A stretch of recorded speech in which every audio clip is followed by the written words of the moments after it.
ओम श्री परमात्मने नमः। जय श्री कृष्ण मित्रों। आज हम अपनी यात्रा के 71वें पड़ाव में पहुंचे हुए हैं और मैं दूसरे अध्याय के 23वें श्लोक को लेकर प्रस्तुत हूं। यह भगवद गीता के सबसे शक्तिशाली और उद्धृत यानी उदाहरण दिए जाने वाले श्लोकों में से एक है। यहाँ भगवान कृष्ण भौतिक तत्व जैसे शस्त्र, अग्नि, जल, वायु की सीमाओं को बताते हुए आत्मा की अभेद्यता की घोषणा करते हैं। प्रसंग यह है कि अर्जुन को डर था कि उसके गांडीव से के बाणों से अपनों का विनाश कर देंगे। कृष्ण समझा रहे हैं कि बाण केवल मिट्टी या शरीर को भेद सकते हैं, जीवन या आत्मा को नहीं। तो श्लोक शुरू करते हैं। नैनं छिन्दन्ति शस्त्राणि नैनं दहति पावकः न चैनं क्लेदयन्त्यापो न शोषयति मारुतः। एक बार और। नैनं छिन्दन्ति शस्त्राणि नैनं दहति पावकः न चैनं क्लेदयन्त्यापो न शोषयति मारुतः। अब चरणबद्ध तरीके से इसका उच्चारण सीखेंगे। पहले चरण में देखिए 3 शब्द हैं। नैनै छिन्दन्ति शस्त्राणि।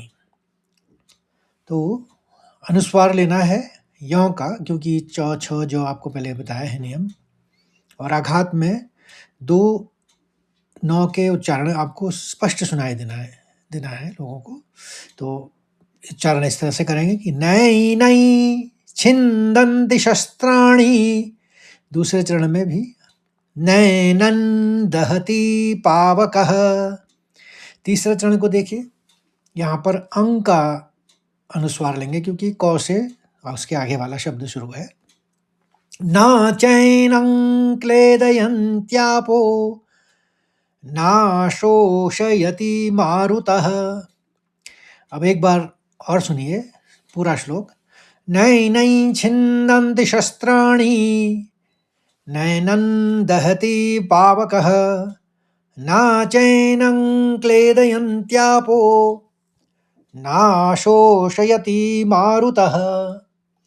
अब इसके शब्दार्थ और भावार्थ को समझते हैं। न मैंने नहीं, एनम इस आत्मा को, छिन्दन्ति ही काटते हैं या छेदते हैं, शस्त्राणि ही शस्त्र या हथियार, न नहीं, एनम इस आत्मा को, दहति ही जलाता है, पावकः अग्नि या आग, न फिर नहीं, च और एनम इस आत्मा को, क्लेदयन्ति ही गीला करते हैं या गलाते हैं, आपह आप जल को या पानी को कहते हैं, न नहीं, शोषयति सुखाता है, मारुतः वायु या हवा।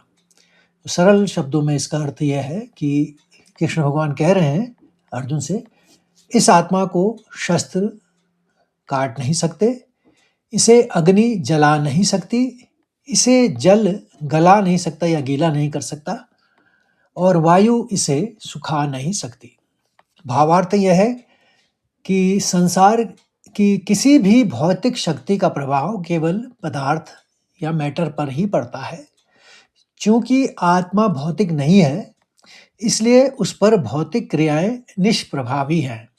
आत्मा की अविनाशी स्वरूप को बताने के लिए कृष्ण कह रहे हैं कि शस्त्र जैसे केवल ठोस वस्तुओं को ही काट सकता है, अग्नि केवल उसे जला सकती है जिसका कोई रूप हो या उसमें ईंधन हो, जल उसे ही गला सकता है जिसमें कोई द्रव्यमान हो, मास हो या वेट हो, वायु उसकी नमी सोख सकती है जो प्रकृति के 5 तत्वों से बना हुआ है। कृष्ण अर्जुन से कह रहे हैं कि अर्जुन, तुम्हारे बाणों में इतनी शक्ति नहीं है कि वे उस चेतना को स्पर्श भी कर सके जो भीष्म या द्रोण के भीतर है। तुम केवल उनके बाहरी खोल या शरीर के साथ ही खेल रहे हो। तो मित्रों, आशा करता हूं कि आपको यह श्लोक भली भांति समझ में आया होगा, और अगर आपको अच्छा लगे तो प्लीज़ लाइक करिए, शेयर करिए, और मेरी इस यात्रा में अन्य लोगों को भी जोड़ें ताकि उनका भी भला हो सके। और कल फिर नए श्लोक के साथ मिलते हैं, 24वें श्लोक के साथ। तो तब के लिए जय श्री कृष्ण, राधे राधे।